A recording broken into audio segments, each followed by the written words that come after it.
أعوذ بالله من الشيطان الرجيم. بسم الله الرحمن الرحيم. الحمد لله رب العالمين الرحمن الرحيم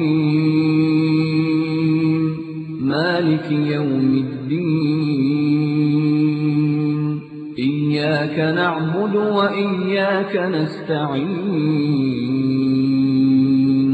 اهدنا الصراط المستقيم صراط الذين أنعمت عليهم غير المغضوب عليهم ولا الضالين.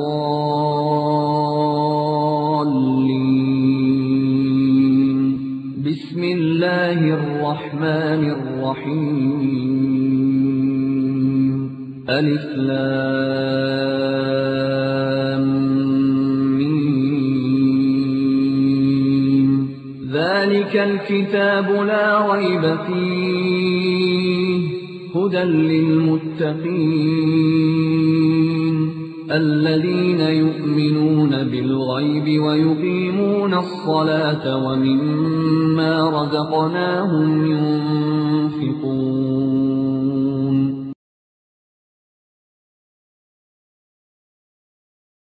الله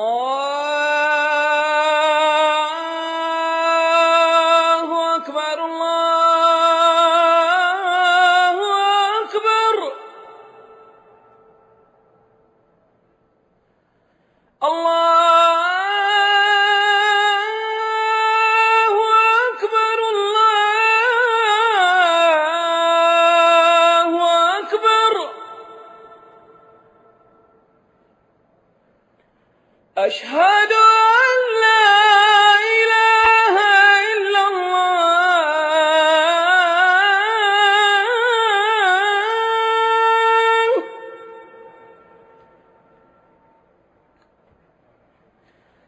أشهد أن لا إله إلا الله.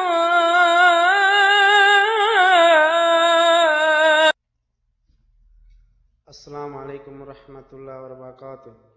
الحمد للہ رب العالمین والصلاة والسلام علی رسول اللہ.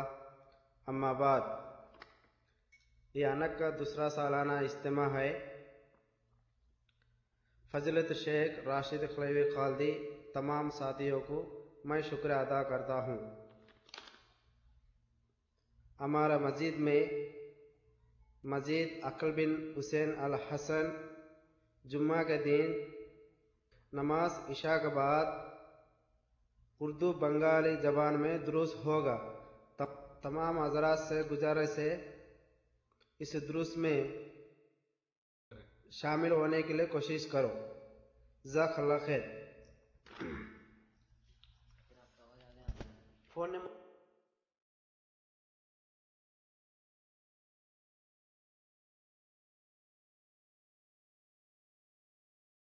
انہوں نے اس کا پوسٹ مارٹم کیا، جس کی وجہ سے باطل کے ایوانوں میں اور باطل کے جو لوگ ہیں ان کے درمیان ایک ہلچل سی مچ گئی.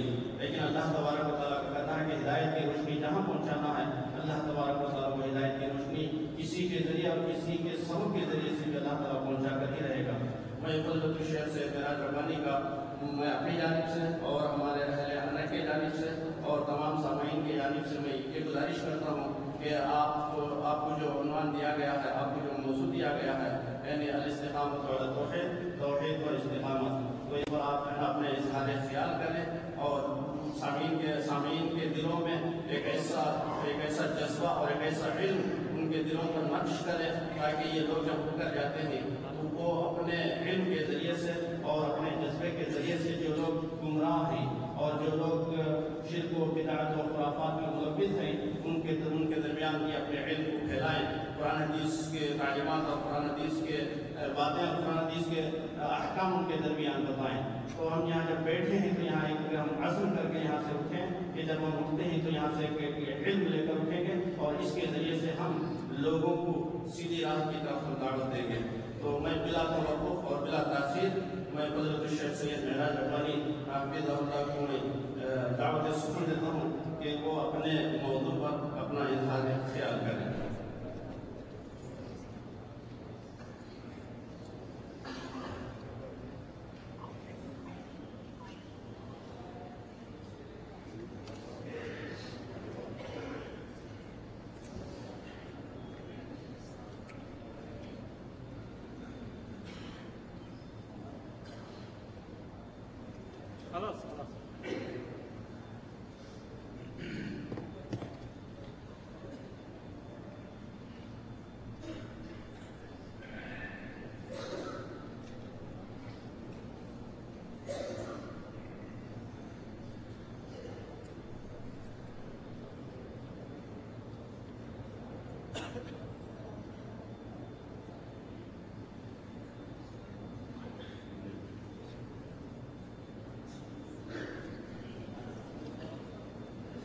السلام عليكم ورحمة الله وبركاته.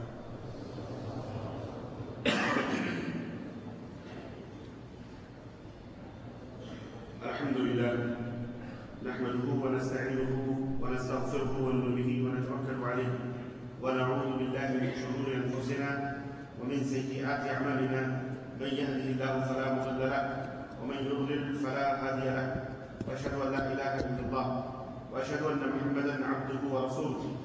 أما بعد، فإن خير الحديث كتاب الله، وخير الهدي هدي محمد صلى الله عليه وسلم، وشر الأمور محدثاتها، وكل محدثة بدعة، وكل بدعة ضلالة، وكل ضلالة في النار. قال الله تبارك وتعالى في كلامه المجيد: أعوذ بالله السميع العليم من الشيطان الرجيم، بسم الله الرحمن الرحيم. يا أيها الذين آمنوا اتقوا الله حق تقاته ولا تموتن إلا وأنتم مسلمون، واعتصموا بحبل الله جميعا ولا تفرقوا. وقال تعالى في مقام آخر: إن الذين قالوا ربنا الله ثم استقاموا تتنزل عليهم الملائكة ألا تخافوا ولا تحزنوا وأبشروا بالجنة التي كنتم توعدون. اللهم صل على محمد وعلى آل محمد كما صليت على إبراهيم وعلى آل إبراهيم إنك حميد مجيد. اللهم بارك على محمد وعلى آل محمد كما باركت على إبراهيم وعلى آل إبراهيم إنك حميد مجيد. تمام تشریف کی حمد و ثنا کبریائی اور بڑائی اللہ عز و جل کے لیے لائق و زیبا ہے، جس نے ہمیں اور آپ کو پیدا فرمایا، اور پیش بہا درود و سلام اس ذات مبارکہ مطہرہ کے لیے جن کا نام نامی اسم گرامی احمد مجتبیٰ محمد مصطفیٰ صلی اللہ علیہ وسلم. برادران اسلام، نوجوان دوستوں، بزرگوں اور بھائیوں، آج بتاریخ 18 ربیع الاول 1428 ہجری مطابق 6 اپریل سن 2007 عیسوی کو مرکز الدعوہ والارشاد اور شعبہ توحید الجالیات دمام کے زیر اہتمام یہ جو دوسرا سالانہ اصلاحی اور دعوتی اجتماع مسجد عبداللہ بن عمر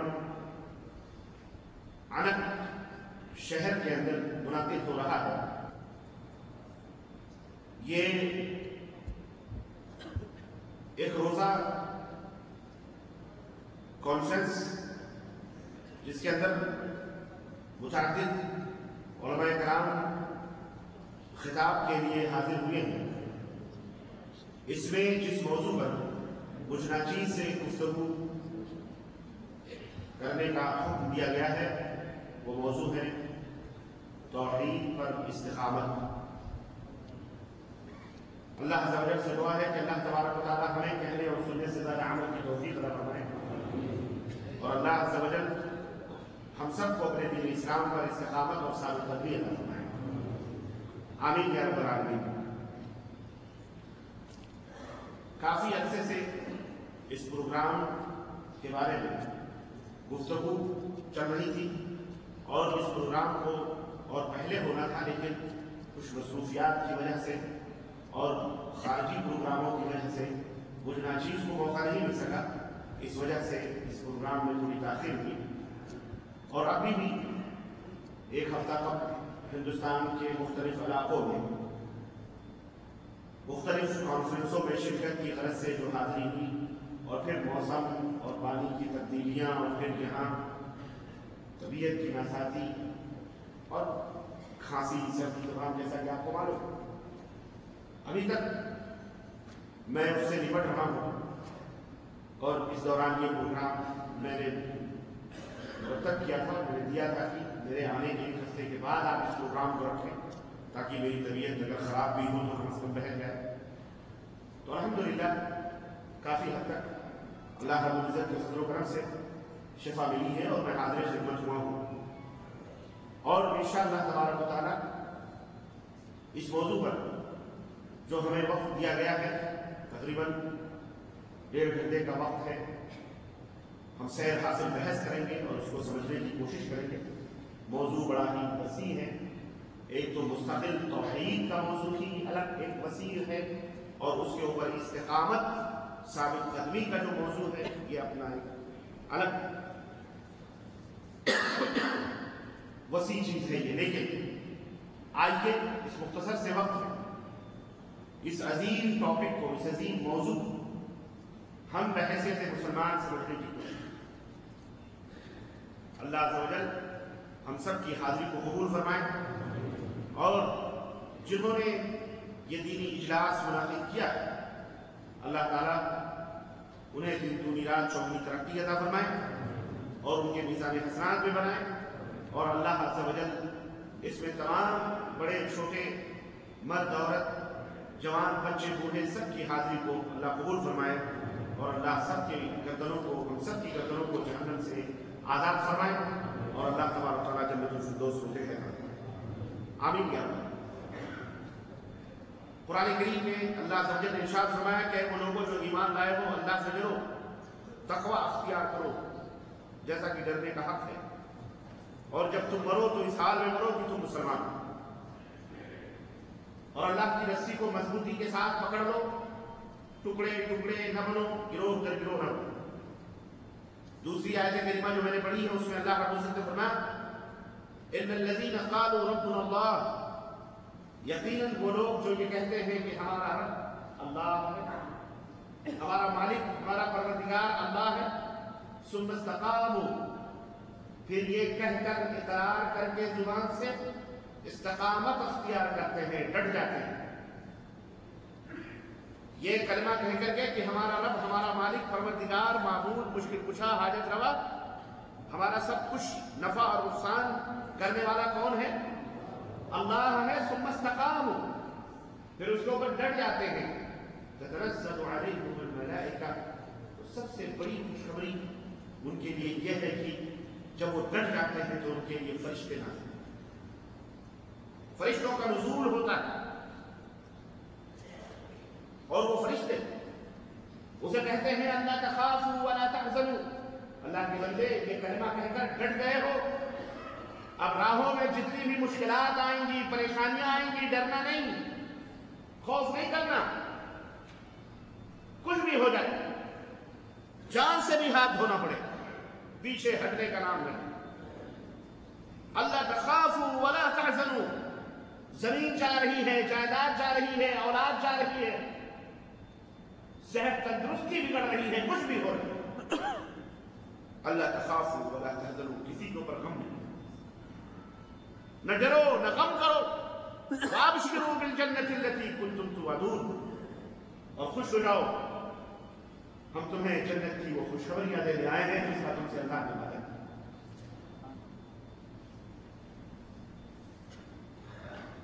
نحن اولیاؤکم فی الحیاۃ الدنیا، دنیا میں بھی ہم تمہارے دوست ہیں، اور جب مرو گے آخرت میں بھی تو ہم تمہارے ساتھ ہیں۔ یہ آیات تھی، بینات تھی قرآن کریم کی، اللہ کے فرمودات تھے جن کا ترجمہ میں نے آپ حضرات کی خدمت میں رکھا ہے، جن سے آپ میرے موضوع کی اہمیت کو سمجھ گئے ہوں گے کہ یہ موضوع کتنا اہم ہے۔ میرے عزیزوں، میرے مسلمان بھائیوں دوستوں، اقبال نے کہا تھا کہ یہ شہادت گہے الفت میں قدم رکھنا ہے، یہ شہادت گہے الفت میں قدم رکھنا ہے۔ لوگ آسان سمجھتے ہیں مسلمان، لوگ آسان سمجھتے ہیں مسلمان ہونا آسانی۔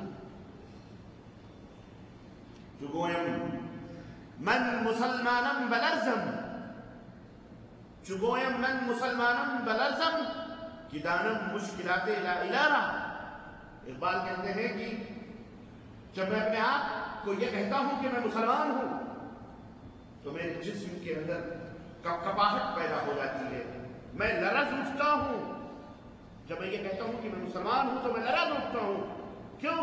اس لیے کہ میں لا الہ الا اللہ کے مشکلات کو جانتا ہوں کہ لا الہ الا اللہ کہنے کے بعد کتنے مشکلات کا سامنا کرنا پڑے گا، کتنی پریشانیوں کا سامنا کرنا پڑے گا، میں جانتا ہوں۔ اور ایک بات یاد رکھو، لا الہ الا اللہ کہنے کے بعد اگر کوئی شخص کسی مشکلات کا سامنا نہیں کرتا ہے تو یاد رکھو اس کا مطلب یہ ہے کہ وہ اپنے اس کلمے میں سچا نہیں ہے، اپنے اس کلمے میں سچا نہیں ہے وہ۔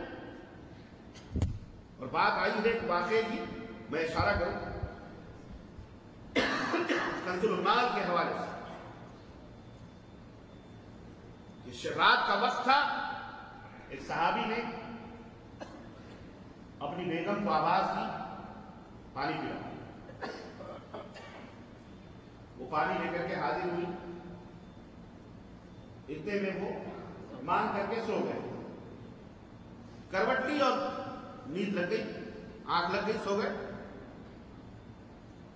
وہ باز عورت پانی کا گلاس لیے ہوئے کھڑی، تھوڑی دیر کے بعد کہ نیند کھلی تو دیکھا کہ بیوی کھڑی اٹھ کے بیٹھے، لیکن تمہیں سو جانا چاہتے تھے، لیکن نہیں، آپ نے پانی مانگا تھا تو میں نے سوچا کہ پانی دے کر آپ سو گئے، اس لیے میں آپ کو جگانا مناسب نہیں سمجھی، اس لیے میں نے انتظار کیا۔ دیکھیں اتنی صالحہ پاکباز، بڑے خوش ہوئے، بڑے خوش ہوئے، ظاہر ہے شوہر خوش ہو، پانی پیا اور کہا کہ بیگم تم کو کیا چاہیے، مانگو، کیا مانگو؟ تو اس پاکباز عورت نے کہا مجھے طلاق چاہیے۔ حیرت کی بات نہیں بات، اس نے کہا مجھے طلاق چاہیے۔ کہا کیا بات ہے، تم مجھ سے طلاق کا مطالبہ کرو؟ کہا جی ہاں مجھے طلاق چاہیے، میں آپ کے ساتھ ہی رہوں۔ کہنے کہ کیوں؟ کہنے کہ بس، کہنے کہ ٹھیک ہے، صبح بہت سمجھا ہے، بہت سمجھا ہے، کہنے کہ صبح ہونے دیں، نبی صلی اللہ علیہ وسلم کی خدمت میں حاضر ہوتے اور وہاں معاملے کو رکھتے ہیں، فیصلہ جو فرمائیں گے وہ مان لیں۔ کہنے کہ ٹھیک ہے، صبح ہوئی، فجر کی نماز پڑھی گئی، میاں بیوی دونوں اللہ کے رسول صلی اللہ علیہ وسلم کی خدمت میں حاضر ہونے کے لیے گھر سے نکلے۔ ابھی مسجد نبوی کے راستے ہی میں تھے کہ شوہر کو ٹھوکر لگی اور انگوٹھے سے خون کا فوارہ نکلا۔ بیوی تڑپ اٹھی، اس نے اپنے دوپٹے پھاڑے، چادر جو اڑی تھی پھاڑی اور پھاڑ کر کے فوری طور پر اس انگوٹھے پر انہوں نے پٹی باندھنا شروع کی اور کہنے لگی اب واپس چلیے۔ کہنے لگے نہیں، کیوں؟ رسول اللہ صلی اللہ علیہ وسلم کے پاس چلتے ہیں، اپنا معاملہ رکھتے ہیں، فیصلہ۔ انہوں نے کہا نہیں، فیصلہ ہو گیا ہے، آپ واپس چلیے، اب مجھے طلاق نہیں چاہیے، واپس چلیے۔ جب گھر پہنچی تو شوہر نے پوچھا ابھی تو تم مجھ سے طلاق کا مطالبہ کر رہی تھی، ابھی تم مجھ سے طلاق کا مطالبہ کر رہی تھی اور اب تم پلٹ کے کہہ رہی ہو مجھے طلاق نہیں چاہیے، میں آپ کے ساتھ رہوں گا، ماجرا کیا؟ اس پاکباز مومنہ عورت نے کہا معاملہ یہ ہے کہ میں نے اپنے کانوں سے رسول اللہ صلی اللہ علیہ وسلم کو یہ فرماتے ہوئے سنا ہے کہ جس مومن کو زندگی میں کبھی کوئی بیماری نہ آئے، نہ لگے، وہ منافق ہوتا ہے، وہ منافق ہوتا ہے۔ اور میں نے زندگی آپ کے ساتھ گزاری ہے، آپ کبھی بیمار نہیں ہوئے، آپ کو بخار تک نہیں آیا، آپ کو کوئی پریشانی نہیں ہوئی، مجھے شک ہوا بلکہ یقین ہوا کہ آپ ضرور منافق ہیں، کیونکہ ایمان کا اسلام سے پتہ ہے آپ منافق، اس لیے میں نے طلاق کا مطالبہ کیا کہ میں اپنی زندگی کسی منافق کے ساتھ نہیں گزارنا۔ لیکن جب راستے میں ٹھوکر لگ گئی آپ کو، خون کا فوارہ نکلا، میں سمجھ گئی نہیں آپ منافق۔ مومن کی زندگی میں پریشانیاں، دکھ، مصیبتیں، بہت سارے طوفان آتے، بہت سارے دکھ آتے، ستایا جاتا ہے اولاد کی طرف سے، بیوی کی طرف سے، بچوں کی طرف سے، جسمانی، مالی اقتصادی، معاشرتی، ملکی، سیاسی ہر پیمانے پر اس کے سامنے مشکلات آتی ہیں، پریشانیاں آتی ہیں، لیکن مومن وہ ہوتا ہے جو موت کی آنکھوں میں آنکھیں ڈال کر ان مشکلات کا مقابلہ کرتا ہے، وہ پیچھے نہیں ہٹتا، وہ صبر کرتا ہے، وہ اللہ رب العزت کے اوپر توکل کرتا ہے، بھروسہ کرتا ہے۔ کیوں؟ اس لیے کہ وہ موحد ہوتا ہے، توحید پرست ہوتا ہے، اسے توحید کی دولت، توحید کی نعمت نے یہی سکھلایا اور یہی بتایا۔ حضرت موسیٰ علیہ السلام نبی مرسل ہیں، اولو العزم نبی میں سے، انبیاء میں سے۔ آپ کو معلوم ہے جادوگروں کا واقعہ معلوم ہے آپ کو، تفصیل میں جانے کی ضرورت نہیں ہے۔ فرعون نے بلایا جادوگروں کو مقابلے کے لیے، کہا چلو، جادوگر جمع ہوئے، حضرت موسیٰ علیہ السلام بھی جمع ہوئے۔ جادوگروں نے کہا موسیٰ پہلے تم اپنی جادوگری دکھاؤ گے یا ہم اپنی جادوگری دکھاؤ؟ کہا نہیں، پہلے تم لوگ اپنی جادوگری دکھاؤ۔ انہوں نے اپنی رسیاں اور اپنے جو بھی شعبدی بازیاں تھیں انہوں نے خطہ وطہ ڈال دیے، وہ لہراتے ہوئے سانپ بن کر کے میدان کے اندر رقص کرنے لگے۔ حضرت موسیٰ علیہ السلام نے یہ واقعہ ہونے سے پہلے فرعون سے اور ان جادوگروں سے ایک گفتگو ہوتی ہے، میٹنگ۔ وہ میٹنگ اصل تھی، میں آگے تھوڑا بڑھ گیا، میٹنگ یہ ہوتی ہے کہ وہ جادوگر کہتے ہیں اَإِنَّ لَنَا أَجْرًا، ہم اگر موسیٰ کے مقابلے میں جیت گئے تو اے فرعون ہمیں کیا ملے گا، کیا دو گے تم؟ کچھ مال، کچھ عہدے، کچھ مقام، کچھ رتبے، کچھ منصب ملیں گے، یا خامخواہ ایسے ہی ہم محنت کریں موسیٰ کے مقابلے؟ تو فرعون نے کہا کہ اگر تم جیت گئے آج تو تمہیں ہم اپنا وزیر بنا لیں گے، عہدے ملیں گے، کرسیاں ملیں گی، منصب اور جائیداد ملیں گے، ہم تمہیں اپنا قریبی بنا لیں گے۔ یہ جادوگر بڑے خوش ہوئے، کوئی بات نہیں، دیکھو میدان ہمارے ہاتھ میں، ہم سے بڑھ کر جادوگر کون ہو سکتا ہے؟ چنانچہ پورے ملک کے جادوگر، مانے ہوئے جادوگر جمع۔ تو حضرت موسیٰ علیہ السلام نے فرمایا کہ جادوگروں سے کہا تم پہلے اپنے جادوگری اپنی دکھاؤ، بعد میں ہم دکھاتے ہیں۔ چنانچہ جب انہوں نے رسیاں ڈالی اور وہ سانپ بن گئے تو اللہ تعالیٰ نے حضرت موسیٰ کو حکم دیا کہ ایسا ڈالو۔ آپ کو معلوم ہے کہ وہ سارا کچھ لپیٹ وپیٹ کر کے نکل گیا، عصا اژدہا بن گیا اور سب کچھ ختم ہو گیا۔ اب جادوگر تو یہ حقیقت سے جادوگر جانتے تھے لہر جو دوڑتی ہے، قوت اور طاقت جو ملتی ہے، فیڈ ملتی ہے اسے، بیک گراؤنڈ جو اس کو ملتا ہے، وہ ایک مومن کو کہاں سے کہاں پہنچا دیتا ہے اور اسے کن کن چیزوں سے بے نیاز کر دیتا ہے۔ آپ اسی واقعے سے اندازہ لگائیں کہ یہی جادوگر توحید کی دولت سے، اللہ کی معرفت سے، اللہ کی پہچان سے، اللہ کی شناخت سے دور تھے، تو حالت حرص اور حوث اور طمع اور لالچ کی حالت یہ تھی کہ کاسے گدائی لے کر فرعون کے دربار میں کھڑے ہوئے، عہدے، منصب، جائیدادیں اور زر و جواہر کے طلبگار بنے ہوئے تھے، لیکن جب ایمان کی دولت سینے کے اندر آ گئی اور کہا آمنا برب موسیٰ و ہارون، موسیٰ اور ہارون کے رب پر ہم ایمان لائے، فرعون نے کہا تم لوگوں نے رات کو ضرور کوئی سازش کی ہوئی ہے، یاد رکھو میرے خلاف یہ سازش ہے، تم لوگوں نے ہمیں بیوقوف بنانے کے لیے یہ دونوں کے چکر میں آ کر کے تم لوگوں نے ایسا کیا ہے، ہم تمہیں معاف نہیں کریں گے، تمہارے ہاتھ پاؤں کاٹ کر ہم زندہ تمہیں درختوں کے اوپر سولی چڑھائیں گے، لٹکا دیں گے، تڑپا تڑپا کے ماریں گے، تڑپا تڑپا کے ماریں گے، ایسے بھی نہیں ختم کریں گے، تڑپا تڑپا۔ آپ دیکھیں ذرا، ایک طرف عالم یہ تھا حرص اور حوث کا، لالچ کا، اور فرعون کی اپنی سخاوت کا کہ وہ سب کچھ دینے کے لیے تیار تھا اور یہ لینے کے لیے تیار تھے۔ ان کا جواب سنیے، یہی جادوگر جب ایمان کی دولت دل میں آتی ہے یہ کہتے ہیں اللہ کی قسم، اللہ کی قسم تم ہمارے ہاتھ پیر تو کیا ہمارے جسم سے ہماری روح بھی کھینچ لو، لیکن ہم تو پلٹ کر اپنے رب ہی کے پاس جانا ہے، ہمیں تو پلٹ کر اپنے رب کے پاس جانا ہے۔ وبشر الذین وبشر الصابرین الذین، اور ان صبر کرنے والوں کو خوشخبری سنا دو جو صبر کرتے ہیں مصائب پر۔ وقالوا انا للہ وانا الیہ راجعون، ہم اللہ کی طرف سے آئے ہیں، جو بھی مصیبتیں ہیں، جو بھی پریشانیاں ہیں، ہماری جان بھی اگر چلی جائے گی تو پلٹ کر اللہ کی طرف جانا ہے۔ تو مومن وہ ہوتا ہے۔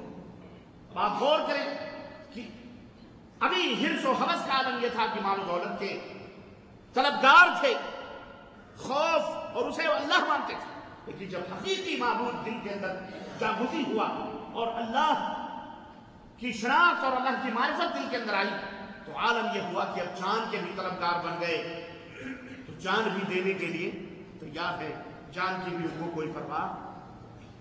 یہ تبدیلی، یہ چینجنگ کلمہ توحید کے بعد پیدا ہوتی ہے، لا الہ الا اللہ کے بعد پیدا ہوتی ہے۔ ہم بھی ایک لا الہ الا اللہ کہنے والوں میں سے ہزاروں کی تعداد ہے، لاکھوں کی، اربوں کی تعداد ہے لا الہ الا اللہ کہنے والوں کی، لیکن حال کیا ہے؟ زبان سے کہہ بھی دیا، اقبال نے کہا کہ زبان سے کہہ بھی دیا لا الہ تو کیا حاصل، زبان سے کہہ بھی دیا لا الہ تو کیا حاصل، دل و نظر جو مسلمان نہیں تو کچھ نہیں، دل و نظر جو مسلمان نہیں تو کچھ بھی نہیں۔ ہم زبانی طور پر مسلمان ہیں، ہم زبانی طور پر کلمہ پڑھتے ہیں، مسلمان ہیں، لا الہ الا اللہ کہتے ہیں،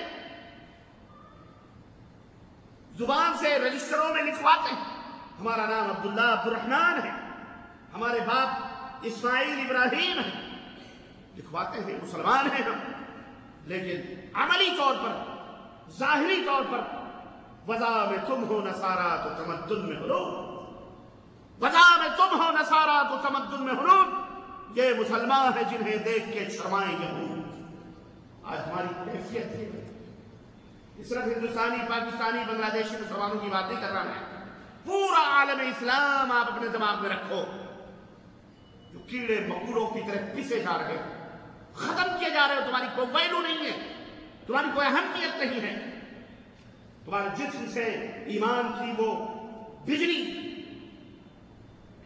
جو جیسے فائر کے اندر کرنٹ ہوتا ہے، چھونے سے کرنٹ لگ جائے، آدمی چمک جائے، وہ بجلی ختم، روشنی نہیں ہے، وہ چمک نہیں ہے ایمان، اس لیے کہ ہم نے توحید کو صرف زبانی طور پر تسلیم کیا ہے، اسے اپنی زندگی میں ہم نے نافذ کرنے کی نہ سوچی، ہم نے اپنی زندگی سے اسے دور رکھا۔ ہم کلمہ اللہ کا پڑھتے ہیں، کلمہ رسول اللہ کا پڑھتے ہیں، لیکن ڈرتے کسی اور سے، خوف ہمارے دلوں میں کس کا؟ 80% مسلمان، 80% مسلمان اللہ سے نہیں ڈرتے۔ ڈرتے کس سے؟ غربت سے ڈرتے، دولت، مال، اسی کو انہوں نے اپنا خدا سمجھا، غربت سے ڈرتے ہیں، فقر سے ڈرتے ہیں۔ 80% مسلمان ڈرتے کس سے ہیں؟ ایمان اور عقیدے کے حساب سے توحید قدم بھرتے ہیں، لیکن اللہ کی قسم چاہتا لوگ اپنی بنائے ہوئے، اپنے ہاتھوں سے بنائی ہوئی کھپچیوں کے تازیوں سے ڈرتے ہیں۔ ڈرتے کہ نہیں ڈرتے؟ چبوتروں سے ڈرتے ہیں، شدوں اور علموں سے ڈرتے ہیں، اپنے ہاتھوں سے بنائے ہوئے مزاروں اور درگاہوں سے ڈرتے ہیں، قبروں سے ڈرتے ہیں، مردوں سے ڈرتے ہیں۔ بولو ڈرتے ہیں کہ نہیں ڈرتے؟ اللہ سے ڈرتے۔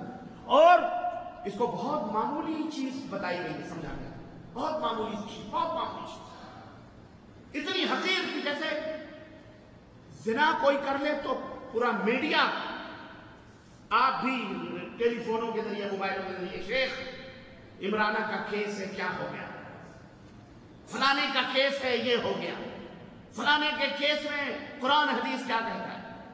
آپ کے بغل میں مردے پوجے جا رہے ہیں، درگاہیں پوجی جا رہی ہیں، تعزیے پوجے جا رہے ہیں، 80% مسلمان شرک میں مبتلا ہے، آپ کے سر پہ، آپ کے جسم پہ جو تک، کان پہ جو تک نہیں رہتی، آپ کو احساس نہیں ہوگا اس کا کہ یہ کتنا بھیانک اور کتنا بڑا جرم، توحید کا تمسخر اور مذاق اڑایا جا رہا ہے، اللہ کی توحید کی برخچیاں اڑائی جا رہی ہیں، اور ہم کو غیرت نہیں آتی، ہم کو حیا نہیں آتی، ہم کو شرم نہیں آتی۔ ہم نے یہ سمجھا ہوا ہے کہ شرک صرف وہ ہے جو ایک ہندو کرتا ہے یا کرسچن کرتا ہے، یہودی کرتا، بس وہی شرک ہے، باقی مسلمان کلمہ پڑھ کر کے جو کچھ بھی کر لے اسے شرک نہیں کہا جاتا۔ یہ حق ہے میرے عزیزوں، مسلمانوں، کیا یہ صحیح ہے؟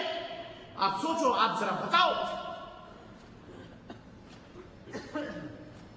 ہم جو کریں وہ شرک نہ ہو، صرف لیبل لگا کر ایک ہندو، ایک غیر مسلم، ایک یہودی، ایک نصرانی، وہ یا عیسیٰ علیہ السلام پکارے، یا عیسیٰ، او مائی لارڈ، عیسیٰ کو کہے، عیسیٰ کو مشکل کشا کہے، عیسیٰ کو حاجت روا کہے، عیسیٰ سے سب کچھ طلب کرے تو وہ مشرک ہے۔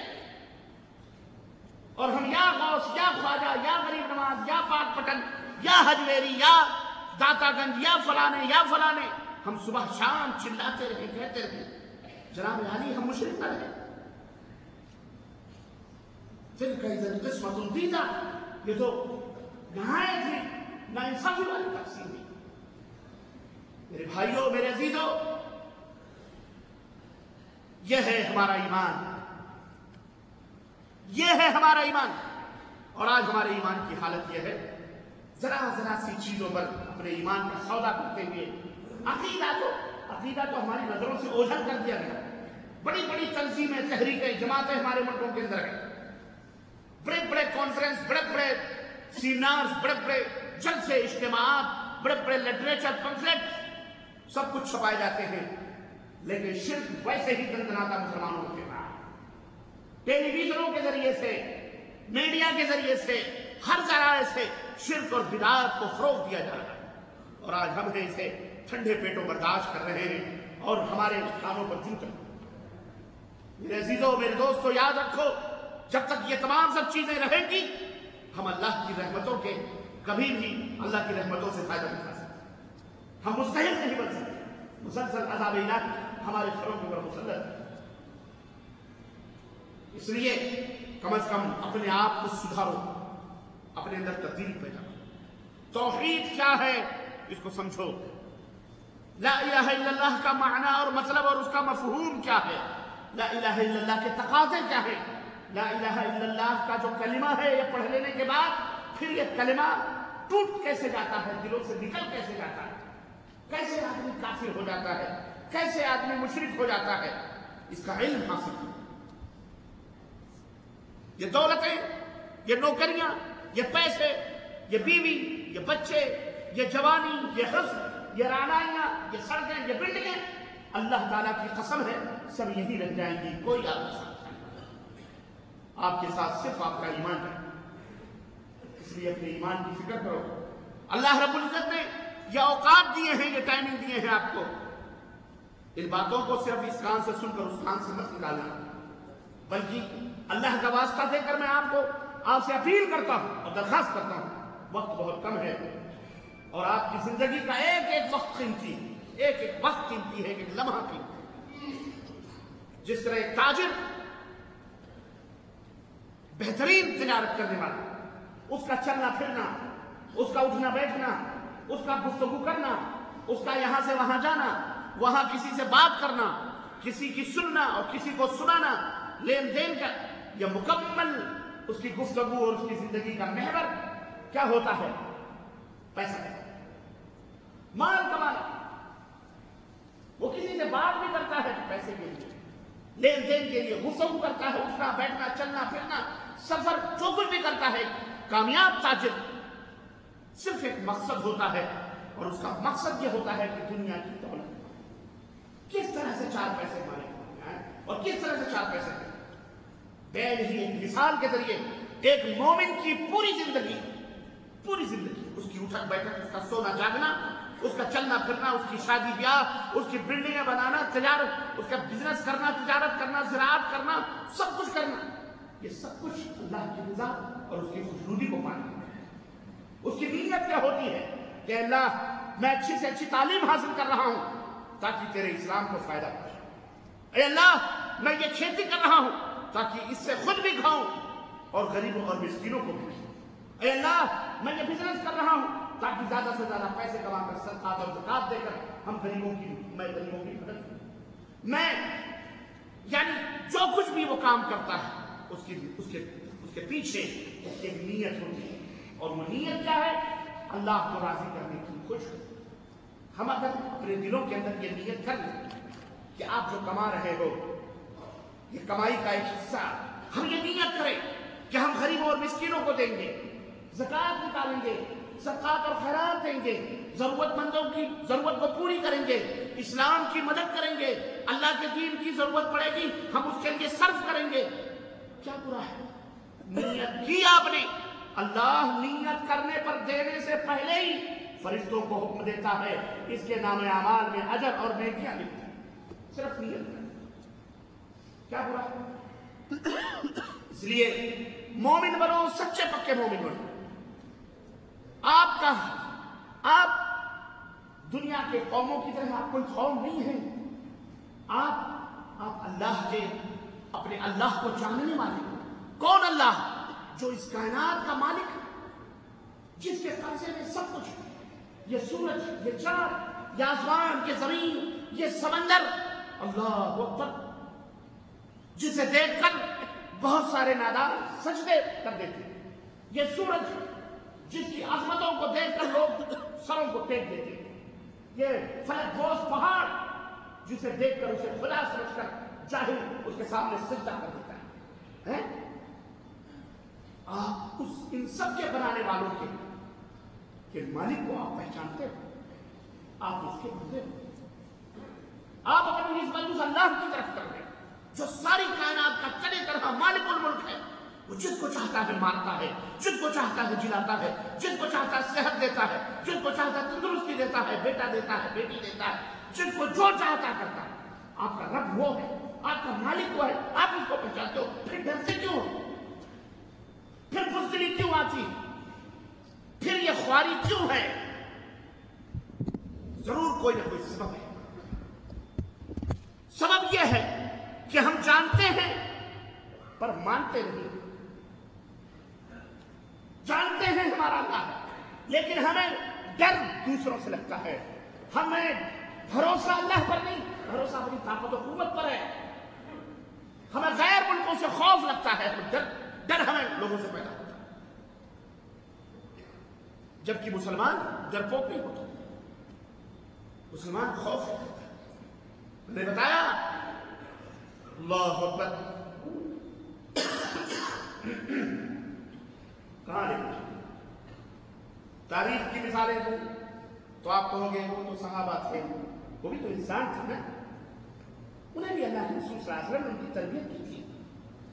آپ کو 24 گھنٹے ان کی تربیت تو نہیں ہوتی تھی، وہ بھی تاجر تھے، وہ بھی کھیتی باڑی کرتے تھے، وہ بھی بیوی بچوں میں سوتے تھے، وہ شادی بیاہ بھی کرتے تھے، ہماری طرح وہ بھی تھے، ہفتوں رسول اللہ صلی اللہ علیہ وسلم سے ملاقات بھی نہیں ہوتی تھی، لیکن ایمان ان کا اتنا قوی تھا، ایمان ان کا اتنا مضبوط تھا کہ بھلے رسول اللہ صلی اللہ علیہ وسلم سامنے نہ ہو پھر بھی اللہ کا خوف ان کے دل پر قائم ہے۔ رات کی تاریکیوں میں اگر انہوں نے جرم کیا ہوا ہوتا تو دن کے اجالے میں آ کر نبی رحمت صلی اللہ علیہ وسلم کی خدمت میں توبہ کرنے کے لیے خود کو پیش کر دیا۔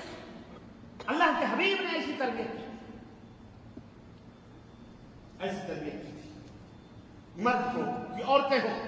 حضرت معاذ اسلمی غلطی ہوئی، جرم ہوا، اور جرم کوئی معمولی نہیں، وہ جرم جس کی پاداش میں جان کو جانا ہے، مار ڈالنا، اور مارنا بھی ایسے نہیں کہ تلوار کی ایک جھپک چلا دی جائے اور گردن سر سے جدا ہو جائے، سر گردن سے جدا ہو جائے، نہیں، جان بھی پتھروں سے مارنا ہے۔ رجم کی غلطی نبی صلی اللہ علیہ وسلم کی خدمت میں حاضر اور کہا اللہ کے نبی مجھ سے زنا سرزد ہوا ہے، میں نے زنا کر لیا ہے، طہرنی یا رسول اللہ، مجھے پاک و صاف کر۔ اللہ کے نبی صلی اللہ علیہ وسلم نے جب یہ بات سنی چہرے مبارک پھیر داہنے سے بائیں بائیں آگے کھڑے ہو گئے، کہنے لگے طہرنی یا رسول اللہ، اللہ کے نبی مجھے پاک و صاف کر دیجیے، میں نے زنا کیا۔ آپ نے فرمایا تم نے خواب دیکھا ہوگا، جب اللہ سے توبہ کرا۔ کہا میں نے خواب نہیں دیکھا ہے، میں نے حقیقت میں زنا کیا۔ اللہ کے رسول صلی اللہ علیہ وسلم نے صحابہ کو بلایا، کہا اس کا منہ سونگو کہیں اس نے شراب تو نہیں۔ وہ رحمت للعالمین تھے، وہ رحمت للعالمین تھے، جان لینے کی بات تھی، کوئی معمولی چیز نہ تھی۔ وہ خود کو بھی یقین شک ہو جاتا ہے، کوئی آدمی اگر آپ کے سامنے آگے ایسی بات کرے تو آدمی کو یقین نہیں آتا کہ کیسی باتیں کر پائیں گے، نہیں، وہ اللہ کا خوف، وہ تقوی ان کے دلوں کے اندر پیدا ہو چکا تھا کہ وہ خود کو اس جرم میں ملوث سمجھتے ہوئے گندگی محسوس کرتے تھے، ناپاکی محسوس کرتے تھے۔ اس طرح نبی کریم صلی اللہ علیہ وسلم نے ان کے ایمان کو سیکل بنا دیا تھا، آئینہ بنا دیا تھا، اور اس طرح مانچ کر صاف کر دیا تھا کہ ان کے دلوں میں اللہ کا خوف۔ آج تو ہم پتہ نہیں بڑے بڑے جرم کر کے ڈکیت تک نہیں لیتے، نہ جانے کتنے حرام کھا کر پی کر غبن کر کے غصب کر کے بھائی کا گلا گھونٹ کر پڑوسی کو اس کے اوپر ظلم کر کے بہنوں کے بیویوں کے بچوں کے سب کے بھائیوں کے دوستوں کے بزنس تجارت سب پارٹنر سب کچھ ہضم کر کے ہم ڈکیت تک کرتے ہیں۔ یہ حال ہے ہمارا۔ کیوں؟ یہ ایمان جب کمزور ہو جاتا ہے، توحید کے اوپر گرفت جب بھیڑی پڑ جاتی ہے تو پھر آدمی ڈاواڈول ہو جاتا ہے، پھر آدمی کے اندر استقامت نہیں پیدا، استقرار نہیں پیدا ہوتا، ثابت قدمی نہیں پیدا ہوتا۔ ماعز اسلمی نے صحابہ کرام آئے، منہ سونگا، اللہ کے نبی اس نے شراب وغیرہ نہیں پی ہے، کہا گواہ لاؤ، کہا گواہی میں نے زنا کیا، میں اقرار کر رہا ہوں، میرا کوئی گواہ نہیں۔ اللہ کے رسول صلی اللہ علیہ وسلم نے کہا اس کو لے جاؤ، یہ پاگل ہو گیا، سبحان، اس کو لے جاؤ، یہ پاگل ہو گیا۔ لیکن اللہ اکبر، وہ گناہ، وہ جرم تھا جو انہیں بے چین کیے ہوئے تھا، عذاب الہی، جہنم کا وہ خوف تھا جو صحابی رسول کو بے قرار کر رہا تھا، اسے مسلسل اس کے ضمیر کے اوپر ضربے مار رہا تھا کہ ماعز، ارے دنیا کے اس سزا کو برداشت کر لینا آسان ہے، لیکن جہنم کی سزا کو برداشت کرنا، یہاں پاک ہو گئے، یہ جسم جنت میں چلا جائے گا، اگر یہ ناپاک رہا تو یاد رکھو جنت سے محروم کر دیا، اس لیے پاک صاف ہو لو۔ یہ بے قراری تھی۔ اللہ کے رسول صلی اللہ علیہ وسلم کے پاس سامنے آ کے کہنے کہ اللہ کے نبی میں پاگل نہیں ہوں، میں صحیح الدماغ ہوں۔ اللہ اکبر، اللہ کے نبی نے اب اخیر میں کہا لے جاؤ، لے جاؤ، اس کو پتھروں سے مار کے ہلا کر رکھ۔ صحابہ کرام رضوان اللہ علیہم اجمعین کا بیان ہے کہ ماعز کو لے کر کے ہم مدینے سے باہر ایک میدان میں گئے، ماعز کو کھڑا کیا، چاروں طرف سے گھیرا ڈالا گیا، پتھروں کی برسات شروع ہوئی، اور کہنے لگے جب برداشت کی قوت ماعز کی ختم ہو گئی تو ماعز حلقہ توڑ کر کے بھاگے، حلقہ توڑ کر کے پہاڑیوں کی طرف بھاگے۔ اللہ اکبر۔ صحابی رسول بیان کرتے ہیں کہ جب ماعز کو کسی صحابی نے پتھر یا ایک ہڈی کھینچ کر کے مار دو، تلمڑا کے گرے اور خون کا فوارہ ہوا، وہ وہیں ختم ہو گئے۔ اللہ کے نبی صلی اللہ علیہ وسلم کی خدمت میں صحابی رسول واقعہ بیان کر رہے ہیں کہ اللہ کے نبی جب ہم نے حلقہ باندھ کر ان کو مارنا شروع کیا تو ماعز جب قوت برداشت ان کی جواب دے گئی، حلقہ توڑ کر کے بھاگے، تو ہم میں سے کسی نے لکڑی کھینچ کر کے یا ہڈی کھینچ کر کے ماری، اور ماعز تلمڑا کے گرے اور وہیں اپنی جان اللہ کو پیاری کر دی، انہوں نے اللہ جان دے دی۔ صحابی رسول واقعہ بیان کر رہے ہیں جب اللہ کے نبی کے چہرے کے اوپر ان کی نظر پڑی تو اللہ کے نبی کی داڑھیاں آنسوؤں سے بھیگی اور آپ نے فرمایا ہلا ترکتموہ صحابہ جب وہ حلقہ توڑ کر کے بھاگا تھا اس کا پیچھا کرنے کی کیا ضرورت تھی؟ اسے چھوڑ دیتے، اللہ اسے معاف کر دیتا، اللہ اسے معاف۔ ہلا ترکتموہ، کیوں نہیں اس کو چھوڑ دیا؟ کیوں مانا؟ میرے عزیزوں، اللہ کے رسول صلی اللہ علیہ وسلم یہ تربیت، یہ اور مرد ہی نہیں، عورت اس نے، آپ کو پتا ہے، اس واقعے کا پتا ہے، اس سے بھی غلط ہے، زنا ہوا اور اس جرم نے مجھے بے قرار کیا، اور وہ خامدیہ عورت آئی اللہ کے نبی صلی اللہ علیہ وسلم سے، اسے کہا اللہ کے نبی طاہر مجھے پاک کرو، مجھ سے زنا ہوا۔ اللہ کے نبی نے کہا جاؤ، بچہ پیدا ہو جائے گا، پھر آنا، جرم تم نے کیا ہے، پیٹ میں پلنے والے بچے نے جرم نہیں کیا ہے۔ اللہ، یہ ہے اسلام، کسی کی سزا کسی کو نہیں دی جاتی۔ اللہ کے رسول صلی اللہ علیہ وسلم نے کہا جاؤ، چلی گئی، کچھ دنوں کے بعد بچہ بھی پیدا ہوا، بچے کو گود میں لے کر اللہ کے نبی کی خدمت میں آئی، وہ کہنے لگی اللہ کے نبی بچہ پیدا ہو گیا ہے، اب مجھے پاک۔ اللہ کے رسول صلی اللہ علیہ وسلم نے فرمایا صرف ماں کا جو حق ہے نہیں چھوڑ سکتا، صرف دودھ پلاؤ، 2 سال اس کو دودھ پلاؤ، اس کا حق ہے، جب یہ روٹی کھانے کے لائق ہو جائے تب لانا، اس کو پلنا ہے، اس کو جینا ہے اس دنیا میں۔ اللہ، لیکن وہ خاتون، اللہ کے نبی نے تربیت ایسی فرمائی تھی کہ وہ کچھ دن ہی گزرے، چند مہینے گزرے، بچے کو بچپن سے روٹی کھانے کی عادت کروا دی، مان اپنے جرم کی سزا دی، بچپن سے بچے کو روٹی کھانے کی عادت کروا، دودھ کا روٹی سے چند دنوں کے بعد، 4 5 6 مہینوں کے بعد گود میں لے کر آئی اور روٹی کا ایک ٹکڑا بچے کے ننھے منھے بچے کے ہاتھ میں تھمایا۔ اللہ کے نبی دیکھو اب یہ روٹی کھانے لگے، یہ روٹی اب تو مجھے پاک کر دو، اب تو میرے گناہوں سے میں توبہ کرنا چاہتا ہوں، مجھے پاک کر دو۔ اس وقت ایک قاضی کا فیصلہ، کچھ بھی ہو، اللہ کے نبی صلی اللہ علیہ وسلم نے کہا لے جاؤ، اس کے جسم پہ کپڑے باندھ کر اور اس کو رجم کر، چنانچہ انہیں بھی پتھر مار کر ملا۔ صحابی نے کچھ نازیبا کلمات ان کے بارے میں کہے کہ نہایت ہی بدکار عورت تھی جس کے خون کے چھینٹے میرے جسم پہ پڑے۔ نبی علیہ السلام نے جب ان کے یہ کلمات سنے تڑپ گئے اور کہا تم اسے بدکار کہتے ہو، رب کعبہ کی قسم ہے اس نے ایسی توبہ کی ہے کہ اگر اس کی توبہ کو مدینے کے گنہگاروں پر تقسیم کر دیا جائے تو مدینے کے تمام مجرمین کو اللہ معاف کر دے۔ اس کی توبہ، یہ وہ لوگ تھے جو سچے دل سے اللہ سے محبت اور توبہ کرتے تھے اپنے گناہوں سے، اور اللہ کا رسول نہیں۔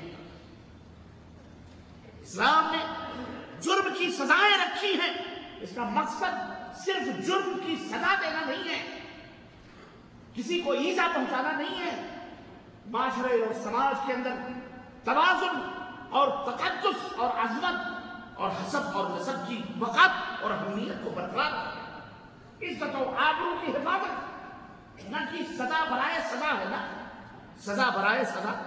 اسلام کے اندر اگر کسی نے یہ کہا، اللہ نے یہ کہا کہ قتل کے بدلے قتل ہے، تو اس کا مطلب یہ نہیں ہے کہ بیجا نہیں، تاکہ اس قتل کو آئندہ کے لیے روک جا سکے۔